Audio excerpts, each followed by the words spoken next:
السلام عليكم ورحمة الله وبركاته.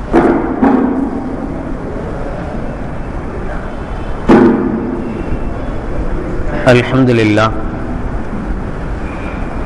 لله نحمده ونستعينه ونستغفره ونعوذ بالله من شرور أنفسنا ومن سيئات أعمالنا.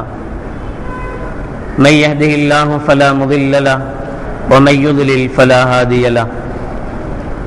ونشهد أن لا إله إلا الله وحده لا شريك له ونشهد أن محمدا عبده ورسوله.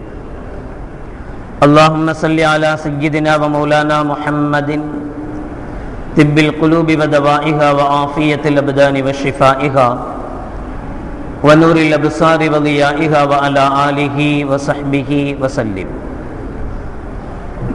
أما بعد، فقد قال الله تعالى في القرآن العظيم والفرقان المجيد: أعوذ بالله من الشيطان الرجيم، بسم الله الرحمن الرحيم. ولقد أرسلنا رسلا من قبلك وجعلنا لهم أزواجا وذرية. قال النبي صلى الله عليه وسلم: النكاح من سنتي، أو كما قال عليه الصلاة والسلام. صدق الله العظيم وصدق رسوله النبي الكريم. سبحانك لا علم لنا إلا ما علمتنا إنك أنت العليم الحكيم. رب اشرح لي صدري ويسر لي أمري واحلل عقدة من لساني يفقهوا قولي. புகழ் அனைத்தும் அல்லாஹ் ஒருவனுக்கே உரித்தாகட்டுமாக. ஸலாத் என்னும் கருணையும் சலாம் என்னும் ஈடேற்றமும் ஈருலக சர்தார் எம்பெருமானார் ரசூலை கரீம் ஸல்லல்லாஹு அலைஹி வஸல்லம் அவர்கள் மீதும், அவர்களுடைய அடிச்சுவடுகளை கடுகளவும் பிசகாது வாழ்ந்து வந்த உத்தம சத்திய சஹாபாக்கள், தாபியின்கள், தபா தாபியின்கள், நபிமார்கள், வலிமார்கள், ஷஹீதுகள் மற்றும் நம் அனைவர்கள் மீதும் ஏனைய இஸ்லாமியர்கள் மீதும் என்றென்றும் நிலவட்டுமாக. ஆமீன். பெரும்பிற்கும் பெருமதிப்பிற்கும் உரிய பெரியோர்களே, அல்லாஹ்வின் நல்லடியார்களே, அல்லாஹ் ஜல்ல ஷானஹு வ தஆலாவின் மாபெரும் கிருபையினால் புனித ரமலான் மாதத்தை அடைந்து 5ஆம் நாள் நோன்பை நோற்று அமர்ந்திருக்கிறோம். அல்ஹம்துலில்லாஹ். இன்று கொடுக்கப்பட்டிருக்கிற தலைப்பு திருமணத்தின் சட்டங்கள். தயவுசெய்து பின்னாடி யாரும் படுக்க வேண்டாம், எழுப்பி விட்டுருங்க. அந்த பக்கம் போய் படுக்க சொல்லுங்க.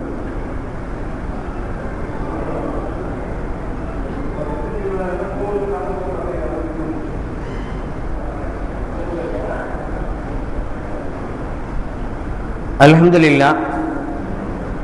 திருமணம் என்பது காலங்காலமாக நடந்து வருகிற ஒரு நிகழ்வு. கண்மணி நாயகம் ஸல்லல்லாஹு அலைஹி வஸல்லம் அவர்களுக்கு பிறகு மட்டுமல்ல. அதனால்தான் குர்ஆனிலே திருமறையில் அல்லாஹ் ஜல்ல ஷானஹு வ தஆலா வலக்கத் அர்ஸல்னா ருஸுலம் மின் கப்லிக், நபியே உங்களுக்கு முன்னாலும் பல நபிமார்களை, ரசூல்மார்களை நாம் அனுப்பி இருக்கிறோம். வஜஅல்னா லஹும் அஸ்வாஜன் வ ذُرِّيَّةً, அவர்களுக்கும் நாம் ஜோடிகளை அமைத்து தந்திருந்தோம், மனைவி மக்களை கொடுத்திருந்தோம் என்று அல்லாஹ் ஜல்ல ஷானஹு வ தஆலா திருமறையில் சொல்வார். எனவே நிக்காஹ் எல்லா சமயத்தவர்களும், திருமணம் என்பது எல்லா சமயத்தவர்களும் எல்லோராலும் ஏற்றுக்கொள்ளப்பட்ட, அங்கீகரிக்கப்பட்ட ஒன்று. எனவே நிக்காஹ் சில சந்தர்ப்பங்களில் கடமையாகி விடுவதும் உண்டு. ஸல்லல்லாஹு அலைஹி வஸல்லம் அவர்கள் சொல்வார்கள்: அந்நிக்காஹு மின் சுன்னத்தி, நிக்காஹ் என்பது என்னுடைய வழிமுறையை சார்ந்தது, என்னுடைய சுன்னத்தை சார்ந்தது என்று சொல்வார்கள். ஆனாலும் இமாம்கள் சில சந்தர்ப்பங்களில் நிக்காஹ் செய்வது கடமையாகிவிடும். எப்போதென்றால், ஒரு மனிதனுக்கு தன்னுடைய மனைவியை வைத்து காப்பாற்றக்கூடிய சக்தி இருக்கிறது, அவளை திருப்திப்படுத்தக்கூடிய நிலையும் இருக்கிறது. ஒருவேளை திருமணம் முடிக்கவில்லையானால் விபச்சாரத்தில் போக வேண்டிய சூழ்நிலைகள் ஏற்பட்டுவிடும், தவறான வழிகளில் செல்லும் வாய்ப்புகள் ஏற்பட்டுவிடும் என்றால் அப்போது அந்த மனிதனுக்கு திருமணம் முடிப்பது கடமை, கட்டாயம். சாதாரணமாக ஒரு மனிதனுக்கு இச்சைகளை அடக்குகிற சக்தி இருக்கிறது. திருமணம் முடிக்காததினால் அவனால் எந்த பங்கமும் இல்லை, மார்க்கத்திற்கோ நடவடிக்கைகளுக்கோ எந்த கஷ்டமும் வரப்போவதில்லை என்றால் சாதாரணமான அவர்களுக்குத்தான் நாம் சுன்னத் என்று சொல்கிறோம். நம்மை கேட்டால் கடமை என்றுதான் சொல்வோம். என காலகட்டத்தில் நாம் பார்க்கிற போது நிக்காஹ் என்பது கடமையாகத்தான் தெரிகிறது. நிக்காஹ் முடிக்காதவர்கள் என்றெல்லாம் கணக்கெடுக்கவே முடியாத ஒரு சூழ்நிலைகள் தான் இருக்கிறது. பொதுவாக இந்த நிக்காஹுடைய மஜ்லிஸ்களிலே ஃபமன் ரகிப அன் சுன்னத்தி ஃபலைஸ மின்னி, யார் என்னுடைய சுன்னத்தை புறக்கணிக்கிறார்களோ அவர்கள் என்னை சார்ந்தவர்கள் அல்ல என்கிற வரியும் இணைத்து சொல்லப்படுகிற பழக்கம் உண்டு. இந்த வார்த்தை ஃபமன் ரகிப அன் சுன்னத்தி ஃபலைஸ மின்னி என்கிற இந்த வார்த்தை வேறொரு ஹதீஸினுடைய தொடரில் வரக்கூடிய ஒன்று. அபூதாவுதிலே அந்த ஹதீஸ் இடம்பெற்றிருக்கும். அதில் கண்மணி நாயகம் ஸல்லல்லாஹு அலைஹி வஸல்லம் அவர்கள் சொல்வார்கள், வலாக்கின்னி அஸூமு வ அஃப்திரு, நான் நோன்பு நோக்கவும் செய்கிறேன், நோன்பை விடவும் செய்கிறேன். வ அத்தஸவ்வஜு நிஸாஅ, பெண்களை மணமுடித்தும் இருக்கிறேன். ஃபமன் ரகிப அன் சுன்னத்தி ஃபலைஸ மின்னி, இதை சொல்லிவிட்டு நபிகள் நாயகம் ஸல்லல்லாஹு அலைஹி வஸல்லம் அவர்கள் சொல்கிற வார்த்தை தான் இது. யார் என்னுடைய வழிமுறையை புறக்கணிக்கிறார்களோ அவர்கள் என்னை சார்ந்தவர்கள் அல்ல. இதனுடைய தொடரை எடுத்துக்கொண்டு பார்க்கிற போது நீங்கள் கேள்விப்பட்டிருப்பீர்கள், 3 சஹாபாக்கள் நபிகள் பெருமானார் ஸல்லல்லாஹு அலைஹி வஸல்லம் துணைவியார் நம்முடைய உம்முல் முஃமினீன் அவர்களிடத்தில் வந்து நபிகள் நாயகம் ஸல்லல்லாஹு அலைஹி வஸல்லம் அமல்கள் எப்படி இருக்கிறது, ரசூலுல்லாஹ் எப்படி அமல் செய்றாங்க என்று கேட்டபோது அவர்கள் சொன்னாங்க, நபிகள் நாயகம் ஸல்லல்லாஹு அலைஹி வஸல்லம் அவர்கள் மனைவிமார்களுடைய தேவைகளை முடித்துவிட்டு இரவு நீண்ட நேரம் நின்று வணங்கக்கூடிய பழக்கமுடையவர்கள், அதிகமாக நோன்பு நோக்கக்கூடிய பழக்கமுடையவர்கள் என்றெல்லாம் சொன்னவுடன் அந்த 3 பேரும் ஒரு முடிவெடுக்கிறார்கள். ஒருவர் சொல்கிறார், நான் இனி இரவு நேரத்தில் தூங்கவே மாட்டேன், நைட் ஃபுல்லா தொழுகிட்டே தான் இருப்பேன் என்று ஒருவர் சொல்ல, இன்னொருவர் இந்த மனைவி மக்கள் வந்தாலே பிரச்சனை தான், கல்யாணம் வந்துட்டாலே டென்ஷன் தான், அப்புறம் அல்லாஹ்வின் பக்கம் உண்டான எல்லா இதுகளும் மாறி போயிடுது, அதனால அந்த கல்யாணம் என்ற சமாச்சாரமே வேண்டாம், நான் சும்மாவே இருக்க போறேன் என்று ஒருவர் சொல்ல, இப்படி ஒவ்வொருவரும் ஒவ்வொன்றை சொன்ன போதுதான் ஒருவர் சொல்கிறார், நான் காலம் முழுக்க நோன்பு வைத்துக் கொண்டே இருக்க போகிறேன். நபிகள் நாயகம் ஸல்லல்லாஹு அலைஹி வஸல்லம் அவர்களை பார்த்து அல்லாஹ் ஜல்ல ஷானஹு வ தஆலா உங்களுடைய முன்பின் பாவங்கள் மன்னிக்கப்பட்டது என்று சொல்லப்பட்ட ஸல்லல்லாஹு அலைஹி வஸல்லம் அவர்கள் அதிகமாக நோன்பு நோக்குவார்கள் என்று சொன்னால், அப்ப என்னுடைய பாவங்களை பொறுத்த மட்டும் நான் எவ்வளவு நோன்பு வைக்கணும், அதனால் நான் இனி காலம் முழுக்க நோன்பு வச்சுக்கிட்டே இருக்க போறேன், விடுறதுங்கிற சமாச்சாரமே இல்லை என்று இப்படி 3 நபர்களும் 3 விஷயத்திலே ஒரு உறுதி எடுக்கிற போது இது கண்மணி நாயகம் ஸல்லல்லாஹு அலைஹி வஸல்லம் கவனத்திற்கு வருகிறது. அப்ப நபிகள் நாயகம் ஸல்லல்லாஹு அலைஹி வஸல்லம் அவங்களை கூப்பிட்டு, இப்படி எல்லாம் முடிவெடுக்காதீங்க, இது தப்பு, எப்போதும் தொழுதுகிட்டே இருக்கணும் அப்படின்லாம் மார்க்கம் சொல்லல, தொழவும் செய்யணும், மற்ற காரியங்களையும் பார்க்கணும். எப்போ நோன்பு வச்சுட்டே இருந்தாலும் யாரும் சொல்லல, நோன்பு வைக்கணும், சில சமயங்களில் நோன்பை விடணும். எப்போ நிக்கா அதே மாதிரி மனைவி மக்கள் எல்லாம் தேவையில்லை, நிக்காகவே தேவையில்லை என்று ஒதுக்கி விடாதீர்கள், நிக்காவும் செஞ்சுக்கிங்க, அது உங்களுடைய நல்வழிக்கு காரணமாகும் என்றெல்லாம் நபிகள் நாயகம் ஸல்லல்லாஹு அலைஹி வஸல்லம் அவர்கள் அந்த 3 பேரையும் உட்கார வச்சு அவங்களுக்கு நசீஹத் எல்லாம் செய்து அப்ப சொன்ன வார்த்தை தான் ஃபமன் ரகிப அன் சுன்னத்தி ஃபலைஸ மின்னி, என்னுடைய வழிமுறையை யார் மீறுகிறார்களோ, என்னுடைய வழிமுறையை யார் புறக்கணிக்கிறார்களோ அவர்கள் என்னை சார்ந்தவர்கள் அல்ல. இது வெறுமனே நிக்காஹுக்கு மட்டும் சொல்லப்பட்ட வார்த்தை அல்ல. ஆனா நமக்கு அப்படிதான் ஆயிப்போச்சு. நிக்காஹுக்கு மட்டும்தான் இந்த வார்த்தை நமக்கு தெரியுது, கண்டிப்பா நிக்காஹ் முடிச்சே ஆகணும். இஸ்லாத்துல நபிகள் நாயகம் ஸல்லல்லாஹு அலைஹி வஸல்லம் வழிமுறை தான் நோன்பு வைப்பது. மாதத்தில் 3 நாட்கள் 13, 14, 15 பிறைகளிலே நபிகள் நாயகம் ஸல்லல்லாஹு அலைஹி வஸல்லம் அவர்கள் ஐயாமுல் பீல் என்கிற நோன்பை தொடர்படியாக வைத்திருக்கிறார்கள் என்கிற பழக்கம் நமக்கு அதிகமாக தெரியறதில்லை. நிக்காஹ் அவசியமான ஒன்றுதான், தேவையான ஒன்றுதான். யாருக்கு அந்த மனம் மாறி போய்விடுவோம் என்கிற நிலை இருக்கிறதோ அவர்களுக்கு கடமையும் கூட. ஆனால் இந்த கடமையான விஷயங்களிலே பல விஷயங்கள் மார்க்கத்துக்கு புறம்பான, சட்டத்துக்கு புறம்பான பல காரியங்கள் இன்று சர்வசாதாரணமாக நம்முடைய சமூகத்திலே ஊடுருவி இருக்கிறது. நிக்காஹில் என்ன செய்ய வேண்டும் என்று பேசப்படுவதை விட நிக்காஹில் என்ன செய்யக்கூடாது என்று பேசப்படுவதே அதிகமாக இருக்கிறது. காரணம் என்ன அப்படின்னு சொன்னா, நிக்காஹில் எது செய்யப்பட வேண்டுமோ ஓரளவு செய்யப்படுகிறது, 1-2 விடப்படுகிறது. ஆனால் நிக்காஹில் எது செய்யப்படக்கூடாதோ அது 100% செய்யப்படுகிறது. இதுதான் மோஸ்ட்லி அதிகமாக யார் இந்த தலைப்பை எடுத்தாலும் உடனடியா எங்க போய் நிக்கிறாங்க, என்ன செய்யக்கூடாதுங்கிற இடத்துல தான் போய் நிக்கிறோம். காரணம் என்னன்னு சொன்னா அதுதான் அதிகரித்து போயிருக்கிறது. ஆரம்பத்திலிருந்து இது பிரச்சனை ஆரம்பிக்குது. பெண் பார்க்கும் படலத்திலிருந்து ஆரம்பிக்கிறது. ஹித்பத், பெண் பேசுவது என்பது நபிகள் நாயகம் ஸல்லல்லாஹு அலைஹி வஸல்லம் அவர்கள் காட்டி தந்திருக்கிற ஒரு நடைமுறைதான், ஒரு வழிமுறைதான். பெண் பார்க்க வேண்டும், பெண் பேச வேண்டும், இதுவெல்லாம் நடைமுறையில் இருக்கிற விஷயம். ஆனால் இந்த பெண் பார்க்கும் விஷயத்தில் நடைமுறையில் இல்லாத, மார்க்கத்துக்கு சம்பந்தம் இல்லாத பல விஷயங்கள் ஊடுருவி இருக்கிறது.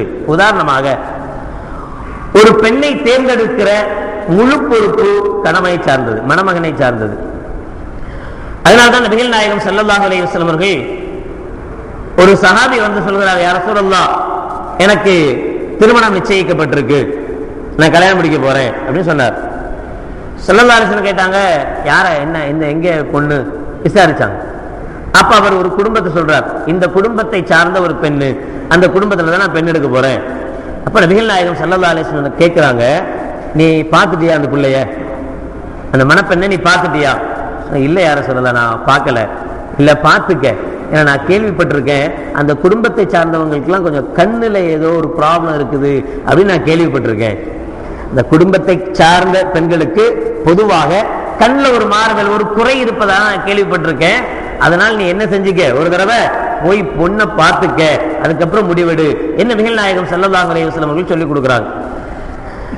இந்த இது மாதிரி பல விஷயங்கள்ல, பல நேரங்கள்ல நபிகள் நாயகம் ஸல்லல்லாஹு அலைஹி வஸல்லம் அவர்கள் பெண்ணை பார்ப்பதை அனுமதிக்கிறார்கள். ஒரு மணமகன் தான் முழுக்க முழுக்க பெண்ணை தேர்ந்தெடுப்பதற்கு தகுதி வாய்ந்தவன். ஆனால் நம்முடைய நிலை எப்படி இருக்கு அப்படின்னு சொன்னா, அவருக்கு தான் சம்பந்தமே கிடையாது. மாப்பிள்ளைக்கு பெண்ணை தேர்ந்தெடுக்கக்கூடிய சம்பந்தமே கிடையாது. அவருக்கு வந்து கூப்பிட்டானா வந்து கையெழுத்து போட்டுட்டு உட்கார்ந்து கபீர்த்து சொல்லிட்டு போக வேண்டிய ஒரு நிலைதானே தவிர, யார் பாப்பா அப்படின்னா மாப்பிள்ளையுடைய மாமா, மாப்பிள்ளையுடைய மச்சான், மாப்பிள்ளையுடைய அண்ணன், எல்லாரும் போய் பொண்ணை பார்த்துட்டு வருவாங்க. இதுல யாருமே பார்க்க கூடாதவர்கள், இவங்க யாருமே பெண்ணை என்ன செய்யக்கூடாது, கண்டிப்பாக பார்க்க கூடாதவர்கள். ஓரளவு என்ன செய்யணும், பெண்ணை பார்ப்பதற்காக பெண்கள் வர வேண்டும். பெண்கள் வரலாம், பெண்கள் வந்து பெண்ணை பார்க்கலாம், பெண்ணை பார்த்து பிடிச்சிருக்கு அப்படின்னு சொன்ன பிறகு மாப்பிள்ளையை அழைச்சிட்டு வந்து காட்டலாம். இதுதானே தவிர மாப்பிள்ளையுடைய அண்ணன் பெண்ணை பார்க்க வேண்டிய தேவை என்ன இருக்கு? மாப்பிள்ளையுடைய மச்சான் பொண்ணை பார்க்க வேண்டிய அவசியம் என்ன இருக்கு? மாப்பிள்ளையுடைய மாமா பொண்ணை பார்க்க வேண்டிய அவசியங்கள் என்ன இருக்கு? இது ஹராமான ஒன்று, அந்நிய பெண்ணை பார்க்க கூடாத ஒன்று. மணமகனுக்கே கூட மார்க்கம் சில சலுகைகளோடு தான் இதை அனுமதிக்கிறது. பார்த்துக்கேன்னு சொல்லல, சும்மா முகம், 2 உள்ளங்கை, இந்த 2ஐயும் தவிர வேற எதையும் பார்க்க அனுமதி இல்லை. பொண்ணு எப்படி உட்காரணும், முழுக்க புர்காவால் மறைக்கப்பட்டு முகமும் 2 கைகள் மட்டும் தெரியற மாதிரி தான் மாப்பிள்ளைக்கு முன்னாடி கொண்டு உட்கார வைக்கணும். அப்ப அதுவும் எப்படி இருக்கணும், தனிமையில் இருக்கக்கூடாது. பொண்ணை பார்த்துட்டு வரேன் அப்படின்னு சொல்லி, சரிப்பா நீ பார்த்து முடிவு பண்ணிக்க அப்படின்னு சொல்லி தனி ரூம்ல 2 பேரையும் விட்டுறக்கூடாது, அதுவும் இருக்கக்கூடாது. மஹரமானவர்களுக்கு மத்தியில் வைத்து பெண்ணை பார்க்கணும். அவர் மற்றவர்கள் கோஷாவோடு இருக்கணும், பெண்ணை சார்ந்தவர்கள் பர்தாவோடு இருக்கணும். இவர் எதிரில் இருந்து பெண்ணுடைய முகத்தையும் 2 உள்ளங்கைகளையும் பார்த்து தேர்ந்தெடுக்கிற உரிமையை நபிகள் நாயகம் ஸல்லல்லாஹு அலைஹி வஸல்லம் அவர்கள் மணமகனுக்கு தந்திருக்கிறார்கள். அதே போல ஒரு பெண்ணை எந்தெந்த விஷயங்களில் தேர்ந்தெடுக்க வேண்டும் என்பதையும் நபிகள் நாயகம் ஸல்லல்லாஹு அலைஹி வஸல்லம் அவர்கள் சொல்வார்கள். துல்கஹுல் மர்அத்து லிஅர்பஇன், ஒரு பெண் 4 விஷயங்களுக்காக மணமுடிக்கப்படுகிறாள். லிமாலிகா, அவளுடைய செல்வத்திற்காக, வலி ஜமாலிகா, அவளுடைய அழகுக்காக, வலி ஹசபிகா, அவளுடைய குலப்பெருமைக்காக, வலி தீனிகா, அவளுடைய மார்க்கத்துக்காக.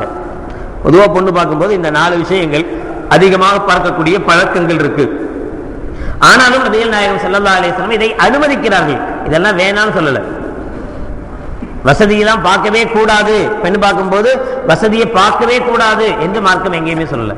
பெண் பார்க்கும் போது அவங்களுடைய ஹசபுகளை, அவர்களுடைய வம்சாவளிகளை பார்க்க கூடாது என்று மார்க்கம் தடை போடல, அனுமதிக்கிறது. ஆனால் பணத்தை மட்டுமே குறிக்கோளாக கொள்வதை மார்க்கம் அனுமதிக்கல. குலப்பெருமையை மட்டுமே குறிக்கோளாக கொள்ளக்கூடிய நிலையை மார்க்கம் அனுமதிக்கல. அழகை மட்டுமே குறிக்கோளாக கொள்ளக்கூடிய நிலையை மார்க்கம் அனுமதிக்கல. இன்னைக்கு இதை ஒரு தவறாக புரிந்து கொள்ளப்பட்டதனுடைய விளைவு, அதாவது பணத்தை பார்க்கிறதோ அல்லது குலப்பெருமை பார்க்கிறதோ அல்லது அந்த பெண்ணுடைய அழகை பார்க்கிறதோ, இதெல்லாம் பார்க்கவே கூடாது, இதெல்லாம் தேவையில்லாதது. பொண்ணு நல்ல மார்க்கதாரியான பொண்ணா இருக்கா, முடிச்சுக்க வேண்டியதுதான் என்கிற ஒரு நிலைப்பாடும் இருக்குது சில பேர்கிட்ட. ரொம்ப மிஞ்சியவங்க அப்படின்னு நம்ம சொல்லுவோமே அவங்கள பார்த்து, அவங்கள்ட்ட என்ன இருக்கு? எதுவுமே அதெல்லாம் தேவையில்லைங்க. நல்ல பற்றுள்ள பிள்ளையா இருக்கா, அல்ஹம்துலில்லாஹ் அப்படின்னு சொல்லிடுறாரு. ஆனா கல்யாணத்துக்கு பிறகு 1 மாசத்துக்கு அப்புறம் மாறிடுறாரு. இப்ப அவருக்கு மார்க்கப்பற்றெல்லாம் ரொம்ப பிரகாசமா தெரியுது. ஆனால் 1 மாசத்துக்கு பிறகு கொஞ்சம் வெள்ளை பிள்ளையா முடிச்சிருந்தா நல்லா தான் இருக்கும் போல தெரியுது. கண்ணங்கரேன்னு இருக்கு, லைட்டை போட்டாலும் வெளிச்சம் தெரிய மாட்டேங்குது, இவ்வளோ கருப்பா இருக்குது. அவருடைய மனம் கொஞ்சம் கொஞ்சமாக மாற மாற மாற எவ்வளவு பெரிய உன்னதமான ஒரு எண்ணத்தோடு இவர் நிக்கா முடிக்கிறாரோ, கல்யாணம் முடிக்கிறாரோ, அதுக்கு நேர் எதிரான ஒரு எண்ணத்துக்கு தள்ளப்பட்டுள்ளார். ரொம்ப மோசமான ஒரு எண்ணங்களுக்கு அவர் தள்ளப்படுறார். கொஞ்சம் கொஞ்சமாக மனைவியை வெறுக்கிற ஒரு நிலைகள் ஏற்படுது. மனைவியை வெறுக்கிற நிலைகள் ஏற்படும் போது வழி தவறி போவதற்குண்டான வாய்ப்புகள் அதிகமாயிடுது. அதனால இஸ்லாம் நீங்க அழகை பார்க்காதீங்கன்னு எங்கேயுமே சொல்லலையே. நபிகள் ஸல்லல்லாஹு அலைஹி வஸல்லம் எங்காவது அழகான பெண்களை நீங்கள் மனம் முடிக்காதீங்க, உங்களை விட அழகு குறைந்தவர்களை மனம் முடிங்கன்னு சொல்லல. இன்னும் சொல்ல போனால் நமக்கு மார்க்கத்தை வகுத்து தந்த இமாம்கள், மார்க்கத்தை வகுத்து தந்த சாலிஹீன்கள் இப்படித்தான் நமக்கு ஆலோசனை சொல்கிறார்கள். நீங்கள் குஃபு என்று சொல்லக்கூடிய பொருத்தம் பாருங்கள். இதுக்கு அர்த்தம் பஞ்சாங்கம் பாருங்கன்ற அர்த்தம் அல்ல, கைரேகை பாருங்கன்ற அர்த்தம் அல்ல, அவங்க ராசியும் இவங்க ராசியும் ஒத்து வருதா அதல்ல, அந்த பொருத்தம் அல்ல. எந்த பொருத்தத்தை பார்க்கணும்? உன்னுடைய குலத்துக்கும் நீ இப்ப எங்க சம்பந்தப்படுத்த போறியோ அந்த குலத்துக்கும் அவங்களுக்கும் ஒத்து போகுமா? சாதாரணமா ஒரு ரொம்ப உயர்தரமான ஒரு குலத்தை சார்ந்தவர், ரொம்ப ரொம்ப பெரியவர், பணக்காரர், அவருடைய பையன் ஒரு குப்பத்தில் இருக்கக்கூடிய ஒரு பெண்ணை கல்யாணம் முடிச்சுக்கிறார். எவ்வளவு நாளைக்கு இந்த கல்யாணம் இது சுகமாக இருக்குது? எவ்வளவு நாளைக்கு இந்த சந்தோஷங்கள் நிலைத்திருக்க முடியும்? காரணம் என்ன? அந்த பெண் இவங்களுடைய வீட்டுக்கு வருவாங்க, இவங்களுடைய பழக்க வழக்கங்கள், இவங்களுடைய முறைகள்லாம் ஒரு மாதிரி இருக்கும், அவங்களுடைய முறைகள்லாம் ஒரு மாதிரியா இருக்கும். அவங்க எங்க இடம் கிடைச்சாலும் படுத்துக்குவாங்க, இவங்க அப்படி கிடையாது, நீட்டா இருக்கணும், சுத்தமா இருக்கணும், அப்படி இப்படி பார்ப்பாங்க. இப்படி எவ்வளவோ பிரச்சனைகள்ல கொஞ்சம் கொஞ்சமாக பிரச்சனை ஆரம்பிச்சிருது. கடைசியில யார் கைபிடிச்சிட்டு வந்தானோ கடைசி வரைக்கும் நான் அவனை விடமாட்டேன்னு அவனும் கொஞ்சம் கொஞ்சமாக மாறி எல்லார் பக்கம் தன்னுடைய குடும்பத்தின் பக்கம் சாய ஆரம்பிச்சிடலாம். கடைசியில இந்த பெண் அனாதை பெண்ணாக, யாருடைய உதவியும் இல்லாத ஒரு பெண்ணாக மாற்றப்படுவதையும் பார்க்கிறோம்.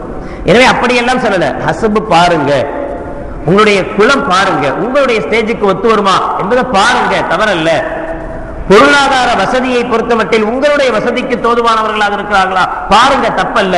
ஏன் அப்படின்னு சொன்னா, மணமகன் நினைக்கிறார் எந்த பணமும் தேவையில்ல, எதுவும் தேவையில்ல, நான் சும்மா முடிச்சுக்குவேன், நான் சும்மா வச்சுக்கிறேன் அப்படின்னு சொல்லிட்டு கூட்டு வந்துடுறார். அவர் அல்ஹம்துலில்லாஹ் சந்தோஷமா தான் இருக்கிறார். ஆனா வீட்டில் உள்ளவர்கள் இருக்கிறாங்களே, அந்த பெண்ணை சந்தோஷமா இருக்க விடுறது இல்லை. எண்ணத்தை கொண்டு வந்த எண்ணத்தை போட்டு எவ்வளவோ கடுமையான சொற்கள் அந்த பெண்ணை கொஞ்சம் கொஞ்சமாக தாக்க ஆரம்பிச்சு, அதுவே கடைசியில் எப்படிப்பட்ட ஒரு முடிவை எடுக்க வேண்டிய சூழ்நிலைக்கு அந்த பெண் தள்ளப்படுகிறார் என்றால், என் கணவன் நல்லவன், மற்றவங்க எல்லாம் கெட்டவங்க. மோசமான எண்ணங்கள், மோசமான விளைவுகள் அதனால் ஏற்படக்கூடிய வாய்ப்புகள் ஏற்படுது. அதுக்காக வேண்டி பணக்கார பெண்கள் எல்லாம் பணக்கார என்ற அர்த்தமும் அல்ல. எண்ணம் என்பதே நம்மளுடைய எண்ணமல்ல அமாலு பின்னியாத் என்று நபிகள் நாயகம் ஸல்லல்லாஹு அலைஹி வஸல்லம் சொல்வார்களே, அதுபோல அமல்கள் எல்லாம் எண்ணத்தை கொண்டுதான், நல்லெண்ணங்களை கொண்டுதான் இது முடிவெடுக்கப்பட வேண்டும், முடிவெடுக்க செய்யப்பட வேண்டும். எல்லோரும் குடும்பத்தில் அனுசரித்து ஏற்றுக்கொள்கிற போது எந்த தடையும் இல்லாமல் அந்த திருமணம் சிறப்பாகவும் நடைபெறுகிறது, அந்த வாழ்க்கையும் சிறப்பாகவே அமைகிறது. சில தடைகளோடு பிரச்சனைகளோடு வாழ்க்கை ஆரம்பிக்கிற போது கடைசி வரைக்கும் அதே பிரச்சனை தொடர்கதையாக மாறுகிறது. எந்த சந்தோஷம் கிடைக்க வேண்டுமோ, திருமறையில் அல்லாஹ் ஜல்ல ஷானஹு வ தஆலா சொல்வானே, உங்களுக்கு திருமணத்தினுடைய காரணத்தை அல்லாஹ் சொல்லும் போது லிதஸ்குனு இலைஹா, அந்த பெண்ணிடத்தில் நீங்கள் நிம்மதி பெறுவதற்காக என்று அல்லாஹ் ஜல்ல ஷானஹு வ தஆலா சொல்லி காட்டுவானே, அந்த நிம்மதி கடைசி வரைக்கும் கிடைக்காமலேயே போகக்கூடிய பல நிலைகளை பார்க்க முடிகிறது. அதுபோல ஒவ்வொரு இது மாதிரியான விஷயங்களில் நாம் பார்த்து 1000 காலத்து பயிர்னு சொல்லுவாங்க திருமணத்தை. ஏன்னா வாழ்க்கையில் ஒரு தடவை சொல்ல முடியல, ஏன்னா 4 திருமணங்கள் முடிக்கலாம் என்ன நபிகள் நாயகம் ஸல்லல்லாஹு அலைஹி வஸல்லம் அனுமதி கொடுத்திருக்காங்க. 3 மனைவிமார்கள் இருக்காங்க, ஒரு மனைவி இறந்து போயிட்டா, ஏற்கனவே 4 கல்யாணம் முடிச்சுட்டார், ஒரு மனைவி இறந்து போயிட்டா, இப்ப 3 மனைவி இருக்கிறாங்க, இன்னொரு கல்யாணம் இவர் முடிச்சுக்கலாம். ஒரே சமயத்தில் 4 மனைவிகள், ஒரே சமயத்தில் 4க்கு மேலாக இருக்கக்கூடாது. இது மாதிரியான சட்டத்திட்டங்கள் தான் உண்டு. அப்படி போகும்போது திருமணம் என்பது, ஆனால் நம்மை பொறுத்தவரை சாதாரணமாக நம்முடைய பழக்க வழக்கத்தை பொறுத்தவரை திருமணம் என்பது மிக அதிசயமாக ஒரே ஒரு முறை நடக்கக்கூடிய ஒரு காரியம். இந்த காரியத்துல அதிகமான கவனம் செலுத்த வேண்டியது நம்முடைய கடமை. பெண் பார்க்கக்கூடிய அந்த நிகழ்வுகள்ல பெண்கள் சாதாரணமா பெண்கள் போய் பெண்ணை பார்க்கறது தான் முறை. அவர்கள் போய் பார்க்கும்போது எவ்வளவு விஷயங்களை பார்க்கறாங்க தெரியுமா? உண்மையிலே ஒரு சந்தர்ப்பத்தில் இதெல்லாம் அவசியம் என்று நினைக்க தோன்றுகிறது. அந்த பொண்ணை உட்கார வச்சு அவங்க தலைவாரி விட்டு பூவெல்லாம் வச்சு சொல்றாங்க, தலைவாரி விடும்போதே கண்டுபிடிச்சிருவாங்களாம் தலையில புண்ணு இருக்கா பொடுகு இருக்கா எல்லாத்தையும் அதிலே பார்த்தாரு. சும்மா பேரு தான் பூ வச்சு பார்க்குறோன்னு. பூ வைக்கணும் அப்படிங்கிறதுலாம் சும்மா பேருக்கு சொல்லிக்கிறது தான். பூ வைக்கிறதுனுடைய நோக்கமே என்னன்னா தலையில என்னென்ன கோளாறு இருக்கு அப்படின்னு கண்டுபிடிக்கிறது தான் பூ வச்சு பார்க்கறது. புடவை கட்டி பார்க்குறோம் அப்படின்னு சொல்லுவாங்க. புடவை கட்டி பார்க்கறது அந்த பொண்ணுக்கு என்ன புடவையை கட்ட தெரியாது, இவங்க என்ன போய் கட்டி விடுறது. கட்டி விடுறோன்ற சாக்குல என்னென்ன ஐபுகள் குறைகள் இருக்குது அப்படின்றதெல்லாம் என்ன செஞ்சிருவாங்க பெண்கள் மொத்தமா பார்த்துட்டு வந்து மாப்பிள்ளை ஏப்பா இப்படி இப்படிலாம் இருக்கு பார்த்துக்க. இது மாதிரியான ஒரு சூழ்நிலைகள் சாதாரணமாக திருமணங்கள் ஒப்பந்தம் செய்யப்படுகிற போது பேச்சுவார்த்தைகள் ஆரம்பிச்சிருது. என்ன செய்வீங்க, உங்களுடைய என்ன எதிர்பார்ப்புகள் இருக்கு, மோசமான இந்த வரதட்சணையை பொறுத்தவரை ஒட்டுமொத்தமாக எந்த இதுல பேசுறதுக்கெல்லாம் ஒண்ணுமே இல்லை. எல்லோரும் எதிர்க்கிற ஒரு விஷயம், ஒத்த வார்த்தையில முடிக்கணும், எல்லோரும் எதிர்க்கிற ஒரு விஷயம். இது மார்க்கத்தில் ஹராமாக்கப்பட்டிருக்கிற தடுக்கப்பட்டிருக்கிற ஒரு விஷயம். இதுல அல்லாஹ் நம்மையும் நம்முடைய பிள்ளைகளையும் காப்பாற்ற வேண்டும். எவ்வளவோ நல்ல சாலிகான பிள்ளைங்க இருக்கிறாங்க, எவ்வளவோ நல்ல இளைஞர்கள் இருக்கிறாங்க. அந்த இளைஞர்கள் தாங்கள் இப்படித்தான் மனம் முடிக்கணும் என்கிற ஆசைகளும் அவங்களுக்கு இருக்குது. ஆனா பெற்றோர்களே தடையாக இருப்பது மிகப்பெரிய வேதனை. பெற்றோர்களே இதுக்கெல்லாம் தடையாக இருந்து, ஏண்டா அவன் தங்கச்சிக்கு அவ்வளவு போடலையா, நீ என்ன கேட்காம அப்படி முடிக்கிற, நீ என்ன இப்படி முடிக்கிற என்று தூண்டி விடுபவர்களே பெண்களாகத்தான் இருக்கிறாங்க. அம்மாவும் அக்காவும் தங்கச்சிமா தான் இருக்கிறாங்க. நான் இவ்வளவு போட்டுட்டு தானே போனேன் என்று தூண்டி விடக்கூடியவர்கள். அல்லாஹ் பாதுகாக்க வேண்டும். யாரிடத்திலேயும் கையேந்துகிற நிலையை அல்லாஹ் நமக்கு வைக்கக்கூடாது. நாம் சாதாரணமாக கையேந்துவது என்றால் பிச்சை எடுக்கிறது மட்டும்தான் நினைச்சிட்டு இருக்கிறோம். இதெல்லாம் கௌரவ பிச்சைகள் தான். இந்த கௌரவ பிச்சைகளுக்கும் அல்லாஹ் ஜல்ல ஷானஹு வ தஆலா நம்மை காரணமாக்க கூடாது. அல்லாஹ் இறுதி வரை நம்முடைய கரங்களை கொடுக்கும் கரங்களாக வைக்க வேண்டுமே தவிர பிறரிடத்தில் ஏந்தும் கரங்களாக வைக்கக்கூடாது. பிறரிடத்தில் கையேந்தக்கூடிய நிலைகளை ஏற்படுத்தக்கூடாது. யார் வாங்குறோமோ அவங்களுக்கு தெரியும் நம்ம செய்யறது தப்புன்னு. யாருமே செய்யாம தெரியாமல்லாம் செய்யறது இல்லை. இந்த தவறுகளை தெரிஞ்சுக்கிட்டே தான் செய்யறோம். ஆனாலும் அதுக்கு சில சப்ப கட்டுன்னு சொல்லுவோமா இல்லையா, அது மாதிரியான காரணங்களை வச்சுட்டு இதை செய்து கொண்டிருக்கிறோம். இது கண்டிப்பாக அவசியமாக தடுக்கப்பட வேண்டிய ஒரு விஷயம்தான். அதே சமயத்தில் சில பெண்கள் பார்க்கப்படும் போது, மாப்பிள்ளை பொண்ணு பார்க்கும் போது பலரும் மாப்பிள்ளையை பத்தி நம்மள்ட்ட வந்து விசாரிப்பாங்க. இப்ப நம்ம கடைக்கு பக்கத்துல கடையில வேலை செய்யறார், அதாவது நம்ம கடையிலே வேலை செய்யறார் மாப்பிள்ளை, அவரை பத்தி நமக்கு நல்லாவே தெரியும். அவருடைய நல்ல விஷயங்கள் என்ன, அவர் கெட்ட குணங்கள் என்ன, அவருடைய நடவடிக்கைகள் எப்படி இருக்கும், எல்லாமே நமக்கு நல்லாவே தெரியும். இப்ப அவரை பெண் பார்த்திருக்கிற மாப்பிள்ளை பார்த்திருக்கிறாங்க ஒருத்தவங்க, அவங்க வந்து நம்மள்ட்ட கேட்கிறாங்க, ஏங்க உங்க கடையில தானே அவர் வேலை செய்யறாராமா? ஆமா. எப்படி ஆளு? என் கடையில வேலை செய்யறா எப்படி இருப்பான் அப்படின்னு முடிச்சிட கூடாது. என் கடையில் வேலை செய்யறான் எப்படி இருப்பான் அப்படின்னு முடிச்சிட கூடாது. இது வந்து ஒரு வாழ்க்கை சம்பந்தப்பட்ட ஒரு விஷயம். மஷ்வராவை பொறுத்தவரை, ஆலோசனையை பொறுத்தவரை பிறருடைய குறைகளை வெளிப்படுத்தக்கூடாது என்று நபிகள் நாயகம் ஸல்லல்லாஹு அலைஹி வஸல்லம் சொல்வாங்க. நீங்க பிற மனிதர்களுடைய குறைகளை மறைத்திடுங்கள், அல்லாஹ் உங்களுடைய குறைகளை மறுமையில் மறைப்பான் அப்படின்னு ஒரு ஹதீஸ் இருக்கு. உண்மைதான். ஆனா ஆலோசனை என்று வருகிற போது, மஷ்வரா என்று வருகிற போது குறைகளை மறைக்க கூடாது. குறைகள் இருந்தா குறைகள் வெளிப்படுத்தப்படணும், சொல்லப்படணும், சொல்லணும். என்னது இல்ல, நல்ல பிள்ளைதான், நல்ல பையன் தான், முன்கோபம் கொஞ்சம் ஜாஸ்தி, சரியா போயிடும், கல்யாணம் விஷயத்தை சொல்லிடணும். ஆனாலும் அவருக்கு ஆறுதல் சொல்ற மாதிரி நம்மளுடைய வார்த்தைகள் இருக்கும். முன்கோபம் கொஞ்சம் ஜாஸ்தி, அவனா டக்கு டக்குன்னு கோபப்படுவார், சரியா போயிடும், கல்யாணம் முடிஞ்சு அதெல்லாம் சரியா போயிடும் அப்படின்னு சொல்லிக்கணும். அதை மறைக்க கூடாது. அதெல்லாம் இல்லைங்க, கோபம்லாம் வரும்னு சொல்ற, அப்படிலாம் வரவே வராதுங்க. ரொம்ப பொறுமைசாலி பிள்ளைங்க, ரொம்ப பொறுமையான பையன். நான் கூட எத்தனையோ தடவை அதை சொல்லியிருக்கேன், இதை சொல்லியிருக்கேன், கோவப்பட்டதே கிடையாதுங்க. அப்படியே அமைதியா இருப்பா, சாந்தமான பையன். அவன் முகத்தை பார்த்தாலே தெரியலையா உங்களுக்கு? அப்படிலாம் என்ன செய்யக்கூடாது, அப்படிலாம் சொல்லக்கூடாது. என்ன யதார்த்தம், என்ன உண்மையோ, மஷ்வரா ஆலோசனை கேட்கப்படும் போது எது உண்மையோ அது சொல்லப்பட வேண்டும். அது மாப்பிள்ளையை பற்றி விசாரிக்கப்பட்டாலும் சரி, பெண்ணை பற்றி விசாரிக்கப்பட்டாலும் சரி, குடும்பத்தை பற்றி விசாரிக்கப்பட்டாலும் சரி, குடும்பம் எப்படி என்று கேட்கப்பட்டாலும் யதார்த்தத்தை சொல்லணும். அந்த பொண்ணு என்னவோ அல்ஹம்துலில்லாஹ் நல்ல பிள்ளைங்க, நல்ல யதார்த்தமான பிள்ளை. ஆனா அவங்களுடைய அத்தாக்கு இப்படிப்பட்ட வியாபாரங்கள் இருக்கு, அவங்க அத்தாட்ட இந்த பழக்கங்கள் இருக்கு, அவங்க அண்ணன் கொஞ்சம் ஒரு மாதிரி, ஆனா போயிட்டா. ஆனா அந்த விஷயத்தை கொஞ்சம் வச்சிடணும், சொல்லிடணும். நமக்கு என்ன தெரிந்திருக்கிறதோ, குறைஞ்சபட்சம் அவங்க என்ன கேட்கிறாங்களோ, கேட்கிற கேள்விக்கு பதில் சொல்லும் போது பொய் வரக்கூடாது. ஒரு விஷயத்தை பத்தி கேட்கிறாங்க, அவங்க அண்ணவத்தை இருந்தா நம்ம ஓடி போயிட்டாரு, அப்படியா உண்மையா அப்படின்னா உண்மையிலே ஓடி போயிருந்தா ஆமா தான் சொல்லணும், இல்லைன்னு சொல்லக்கூடாது. சரி ஒரு பொண்ணுடைய காரியம் எதுக்கு நம்ம வம்பா இடையில மூக்கு விட்டுட்டு அந்த விஷயத்தெல்லாம் ஏன் கிளறணும், அவங்களே ஏதாவது மறைச்சு கரைச்சி முடிக்கலாம்னு நினைச்சிருப்பாங்க. ஏன்னா அண்ணன் ஓடி போயிட்டான் அப்படின்னு சொன்னாலே இந்த தங்கச்சி முடிக்கிறதுக்கு பல பேரை யோசிப்பாங்களே, அதனால் என்று நினைக்க கூடாது. இது ஆலோசனை என்று வருகிற போது நம்முடைய ஹக்கு, நம்முடைய உரிமை உண்மையை சொல்லப்பட வேண்டுமே தவிர பொய்யான விஷயங்களை சொட்டி ஒரு பொய்யெல்லாம் சொல்லி அதை திருமணம் முடித்து வைப்பது அழகல்ல. இதுலயும் கொஞ்சம் இன்னொரு முக்கியமான விஷயம், பெண் பார்க்கும் போது போட்டோக்கள் பரிமாறப்படுறது முடிஞ்ச அளவு அல்ல, அதிகமாக இது கண்டிப்பாக தவிர்க்கப்பட வேண்டிய விஷயம்தான். நேரடியாக போய் பார்க்க மார்க்கம் அனுமதி கொடுத்திருக்கும் போது இந்த போட்டோக்களுக்கு தேவையில்லை. ஆனால் இந்த போட்டோக்கள்னால எவ்வளவு பெரிய விபரீதங்கள் விளைவுகள் ஏற்படுது அப்படின்றது நான் சொல்லி தெரிய வேண்டிய அவசியம் உங்களுக்கு இல்லை. சமீபத்தில் ஒருவருடைய வீட்டுக்கு போயிருக்கும் போது ஒரு போட்டோ அவருடைய வீட்டில் ஹாலில் இருக்கு. 2 சின்ன பிள்ளைங்க ஜட்டி போட்டுட்டு தவுண்டு போற 2 பிள்ளைங்க எதிரில் பார்த்து சிரிச்சுட்டு இருக்கு. நான் சந்தோஷப்பட்டு அவர்கிட்ட கேட்டேன், எங்க உங்களுக்கு ஒரு புள்ள தானே இருக்கு, ஏன்னா ரெட்டைக்குள்ளங்க மாதிரி 2மே ஒரே மாதிரி இருக்கு, அச்சடிச்ச மாதிரி 2 ஒரே பிள்ளையா இருக்கு, என்ன 2 குழந்தையினுடைய போட்டோ போட்டிருக்கீங்களே? சிரிச்சுக்கிட்டே சொன்னாரு, ஒன்று என் போட்டோ, இன்னொன்று என் புள்ள போட்டோ. காலம் எந்த அளவுக்கு முன்னேறி இருக்கு அப்படின்னு சொன்னா, நான் சின்ன பிள்ளையா இருக்கும் போது தவழும் போது என்ன ஒரு போட்டோ எடுத்துருக்கிறாங்க, அது பிளாக் அண்ட் ஒயிட்ல இருக்கு, கருப்பு வெள்ளையில இருக்கு. இப்ப எனக்கு ஒரு புள்ள பிறந்து என் புள்ள தவண்டுகிட்டு இருக்கான், அவனை நான் ஒரு போட்டோ எடுத்து இந்த 2 போட்டோவையும் இணைத்து 2 பேருமே ஒன்னா சந்திக்கிற மாதிரி செய்ய முடியும் என்கிற முடியுது. இந்த காலத்தில் சர்வசாதாரணமாக இந்த காலத்துல அதான் அத்தாவும் புள்ளையும் குழந்தை நம்ப முடியுதா? ஆனா இது யதார்த்தம் நடந்து கொண்டிருக்கிறது உங்களுக்கு ரொம்ப தெரிஞ்சிருக்கும்.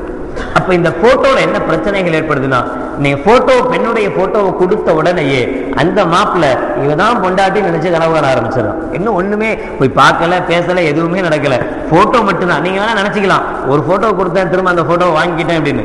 அந்த ஒரு போட்டோல அவன் எத்தனை போட்டோ போடணும்? ஆசையில அவனுடைய இதுல என்ன செஞ்சிடறான், பல போட்டோக்கள் போட்டு வச்சுக்கிறான். கொஞ்ச காலத்திலேயே முடிவு செய்யப்படுறதுக்கு முன்னாடியே மாப்பிள்ளையும் பொண்ணும் இணைந்த போட்டோவை உருவாக்கிடுறான்.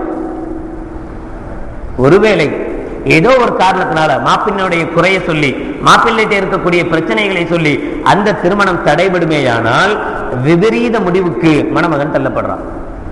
விபரீத முடிவுகள் இருக்கிறான். நெட் போன்ற அந்த இணையதளங்கள் மூலமாக சர்வசாதாரணமாக இவளுடைய மனைவியின் போட்டோ போட்டு விட்டானா கதை முடிஞ்சு போயிடுது. எவ்வளவோ அனாச்சாரங்கள் போட்டோவை கொண்டு நடந்துட்டு இருக்கு. எதுவுமே தேவையில்லை, ஒரு பழைய போட்டோ, மகளுடைய பழைய போட்டோ கொடுத்தா கூட அவன் ரெடி பண்ணி என்னமோ இவன் அவனுக்கு மாலை போடுற மாதிரி அவன் இவனுக்கு மாலை போடுற மாதிரி செட் பண்ணிடுறான். எங்க 2 பேருக்கும் கல்யாணம் முடிஞ்சிச்சுன்னு சொல்ற அளவுக்கு உண்டான போட்டோக்கள் தயாரிக்க முடியுது. இதெல்லாம் நமக்கு தெரிஞ்சும் இருக்குது. எனவே இந்த போட்டோக்கள் விவகாரத்துல ரொம்ப ஜாக்கிரதையாக இருக்கணும். சில சமயங்கள்ல சில பெண்களுடைய வாழ்க்கை இந்த போட்டோக்களில் தான் தொலைக்கப்படுகிறது. இந்த போட்டோக்களினாலேயே அந்த பெண்களுடைய வாழ்க்கை தொலைந்து போகிறது.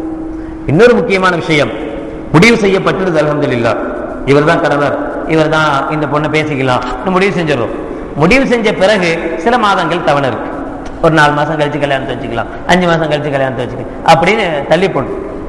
முடிவு செஞ்ச உடனேயே 2 பேரும் என்ன நினைச்சிடறாங்க அப்படின்னா, நம்ம 2 பேரும் கணவன் மனைவி ஆயிட்டோன்னு முடிவு பண்ணிடுறாங்க. அதனால பொதுவாக பெண் பார்த்த உடனேயே செல்போன் நம்பர்கள் பரிமாறப்பட்டிருது. யதார்த்த நிலைக்கு உடனடியாக எந்த தாமதமும் கிடையாது. பேசி முடிவு பண்ணிட்டு வரும்போது அம்மாவே நம்பர் வாங்கி கொண்டு வந்து பிள்ளைகிட்ட கொடுத்துட்றாங்க.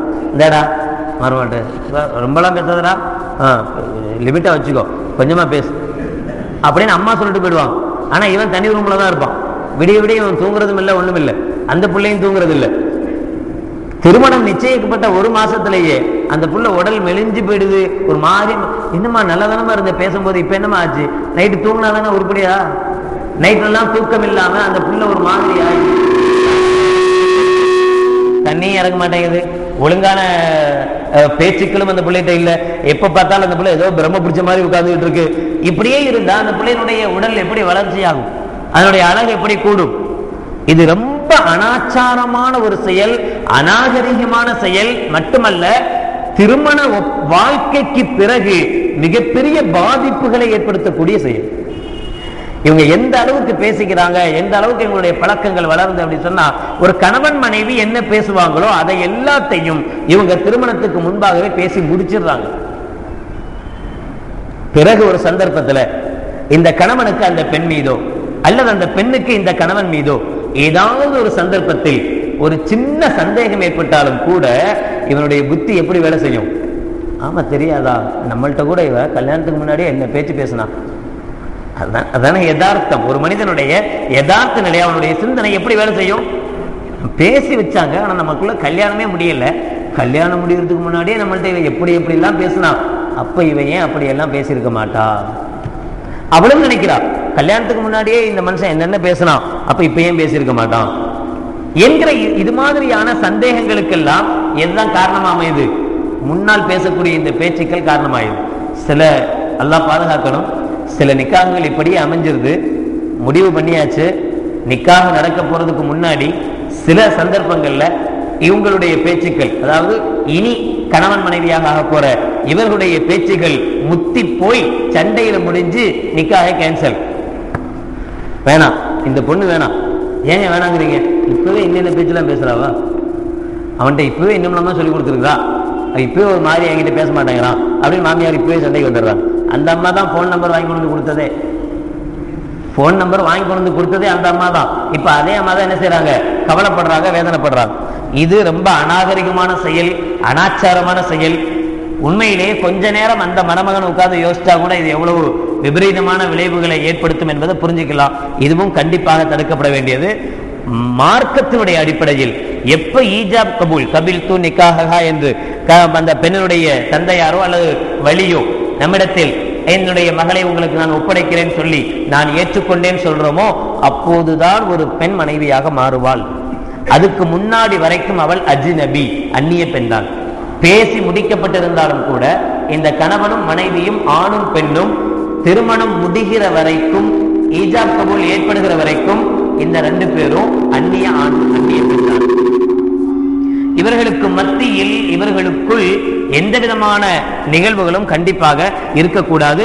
அது பேச்சுவார்த்தையாக இருந்தாலும் சரியே, தவிர்க்கப்பட வேண்டிய விஷயங்கள்.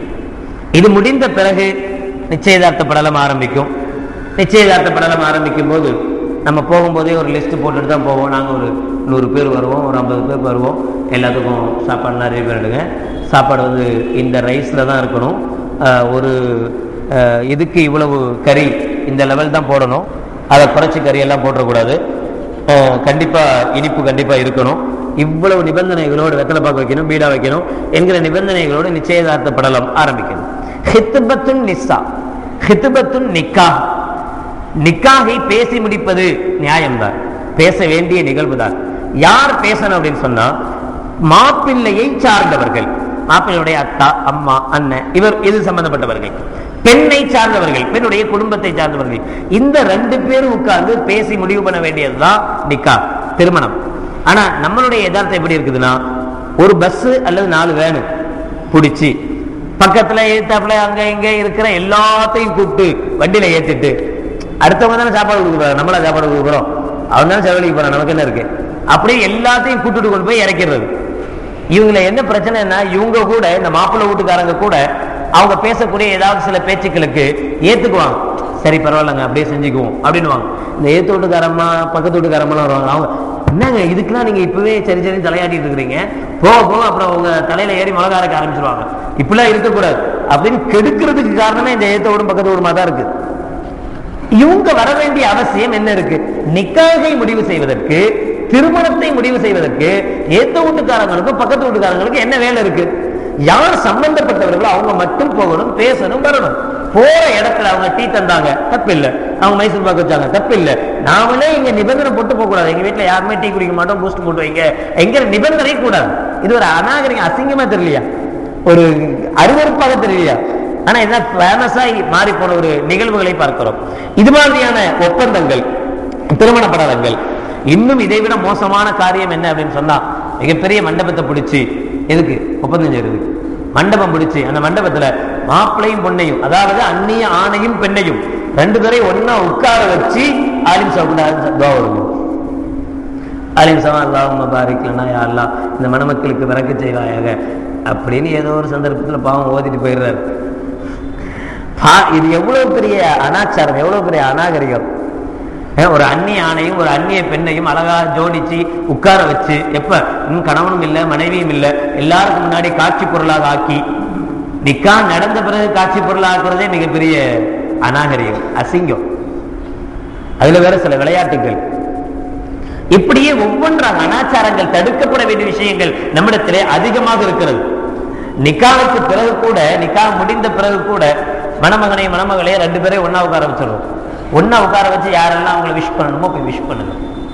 அவன் வர்றான், வேலை செஞ்சவன், அவன் தான் பண்ணிட்டு வந்து கை கொடுக்குறான். Hi, how are you, thank you, உங்களுடைய வாழ்க்கை சிறக்கட்டும் அப்படிங்கிறான். இவன் பக்கத்துல இருந்து வேடிக்கை பார்க்கறான். இவனுக்கு பேர் மாப்பிள்ளையா? தன்னுடைய பொண்டாட்டிட்ட, தன்னுடைய மனைவிட்ட ஒரு அந்நிய ஆண் வந்து தான் முன்னாடியே கை கொடுத்து குலுக்குறான். அவளை பார்த்து சிரிக்கிறான், அவளை பார்த்து அவளும் திரும்ப சிரிக்கிறான். அதை பார்த்து இவன் சும்மா நிக்கிறான். இவன் பேர் ஆம்பளையா? எவ்வளவு அநாகரிகமான ஒரு எண்ணத்துல கொண்டு போய் நின்றுக்கோம். நாம எல்லாத்தையும் உட்கார வச்சு இதான் என் மௌனம் என் மருமகனும் பாருங்க என்ன அவசியம் ஏற்பட்டிருக்கிறது. இதை விட மீறி போன விஷயங்கள் தான் விளையாட்டுகள். ஏதாவது ஒரு விளையாட்டுகள், மாப்பிள்ளையும் பொண்ணும் விளையாடணுமா, எல்லாரும் சுத்தி உட்கார்ந்து வேடிக்கை பார்க்கணுமா, இது ஒரு பழக்கம், இது ஒரு வளமை. பல இடங்கள்ல குடம், மஞ்சள் குடம், குடம் அதுக்குள்ள மஞ்சள் தண்ணி, அதுக்குள்ள மோதிரத்தை உள்ளத்துக்கு போட்டு விட்டு நல்ல சுத்துன்னு சுத்தி விட்டு மாப்பிள்ளையும் பொண்ணையும் கையை உள்ள விடுங்க. கையை விட்டு பின்னால என்ன செய்யணும், மோதிரத்தை யார் ஃபர்ஸ்ட் கண்டுபிடிக்கிறா பார்ப்போம். அட பாவிகளா, ஒற்றுமையை ஏற்படுத்தணுங்கிறதுக்காக வேண்டித்தானே நிக்காக ஏற்படுத்தி செய்யறோம். 2 பேரும் சேர்ந்து வாழணும் தானே, அதனால அதுக்காக வேண்டித்தானே உங்க எல்லாம் கூப்பிட்டுருக்கு. நீங்க எல்லாம் வாங்க, என் பிள்ளைங்க நல்லா வாழணும், ஒற்றுமையா வரணும், துவா செய்யுங்கன்னு வந்த உடனே முதல் காரியமே 2 பேரையும் பிரிச்சு விடுறதுதான். யார் ஃபர்ஸ்ட் எடுக்கிற பார்ப்போம். எடுத்த பிறகு விஜயா நான் தான் ஜெயிச்சேன் நீ இல்ல என்கிற இந்த தாழ்வு மனப்பான்மை அங்கிருந்து ஸ்டார்ட் ஆயிடுது. நான் தான் ஜெயிச்சேன் நீ தான். பாவம் அந்த பொண்ணு என்ன செய்வா, போகும்போதே சொல்லி விட்டுறாங்க, ஏமா அவன் கையில கிடைச்சாலும் விட்டுரு, மாப்பிள்ளை எடுக்கட்டும், இல்லைன்னா உன்னை பத்தி தப்பா நினைச்சுக்குவான், என்ன இதை கூட விட்டு கொடுக்க மாட்டேன்ற ஆரம்பத்திலேயே அப்படின்னு. இதை என்ன செய்யணுமா, எல்லாரும் உட்காந்து வேடிக்கை பார்க்கணுமா. அஸ்தக்ஃபிருல்லாஹ். 2 பேரும் ஒரே ஒரு கூல் ட்ரிங்க்ஸ் வச்சுட்டு 2 ஸ்டாப் போட்டு உரியணுமா, எல்லாரும் அதை வேடிக்கை பார்க்கணுமா. இன்னும் ரொம்ப பிரபல்யம் என்ன அப்படின்னா அதை கூட லைவா காட்டுறது. அது பின்னாடிலாம் அது ஒரு மாதிரியா இருக்குங்க. இப்பவே பாருங்க, எல்லாரும் அங்க 4 திரை, இங்க 4 திரை, 10 திரைகள் வச்சு எல்லா கூட்டமும், ஒட்டுமொத்த கூட்டமும் எவ்வளவு பேர் வந்திருக்கிறானோ எல்லாருமே பாருங்க, இதான் என் பொண்ணு, இதான் என் மாப்பிள்ளை, 2 பேரும் எவ்வளவு அந்யோன்யமா இருக்காங்க பாருங்க. சில வார்த்தைகள் பள்ளிவாசல்ல பேசக்கூடாத ஒரு நிலையில் இருப்பதினால் அதை பேச முடியலையே தவிர, இல்லையானால் அதுவும் இனி லைவாக காட்டப்பட்டால் ஆச்சரியப்படுவதற்கு இல்லை. நிக்காஹுடைய மஜ்லிஸ்களிலேயே, மண்டபங்களிலேயே, நிக்காஹ் நடைபெறுகிற இடங்களிலேயே உண்மையிலேயே நமக்கெல்லாம் ரோஷம் இருக்குமேயானால், என்னுடைய மனைவி, என்னுடைய பெண்ணு, இவள் எனக்கு சொந்தமானவள் என்கிற ரோஷம் ஒரு கணவனுக்கு இருக்குமே ஆனால் எந்த கணவனும் இதுக்கு சம்மதிக்க மாட்டான்.